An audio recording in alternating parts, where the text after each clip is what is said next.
روایت راځي چې د دې 5 مقاماتو په مقابل کې امت خو ضعیفه دی. امت به در الله پورې څنګه ځان رسوي؟ امت ته د قوت لپاره الله تعالی 5 منځونه ورکړي.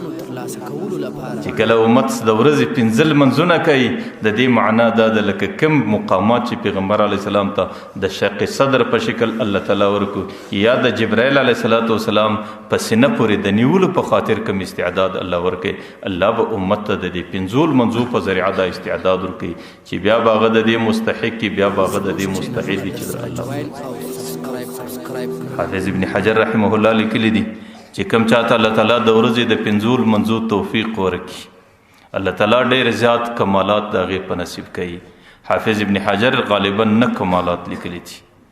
په ټوله انسانیت کې به الله تعالی د هغې سره محبت روانوي. دا به د الله محبوب انسان چې کوم څوک 5 منځونه کوي. او په ټوله انسانیت کې به الله تعالی دې سړي ته درستی ظاهري او باطني ور نصیب کوي، ځکه ان الصلاة تنهى عن الفحشاء والمنکر، الله به د ګناو سره ګرځي. او حافظ ابن حجر دام لیکلی دي چې فرشتې به د حفاظت کوي، الله تعالی به په کور کې برکت راولي.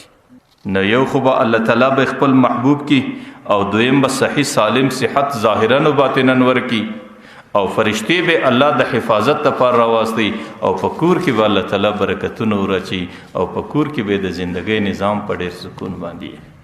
او بیا دا لیکلي دي چې الله تعالی به په مخ کې د صلح او نور پیدا کړي، الله تعالی به په زړه کې نرمي پیدا کړي. او د زړه نرمي دا د مسلمان بهترین صفت دی چې د انسانانو سره د انسان زندگی په نرمه لهجه کې، ځکه دا اخلاق حسنه دي. او د پیغمبر علیه السلام د راتللو مقصد هم اخلاق حسنه، بعثت لاتمم مکارم الاخلاق.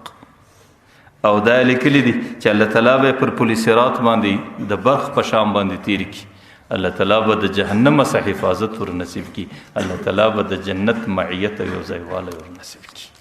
چې کله پیغمبر علیه السلام د حضرت خدیجه الکبرا کور ته راورسېدی او دروازې ته د باندې आवाज وکړي، حضرت خدیجه الکبرا رضی الله عنها چې کله د پیغمبر علیه السلام आवाज واورېدی، هغه आवाज نه دی چې پخوا کوم आवाज، ځکه هغه आवाज کې د الله تعالی کلام راغلی دی.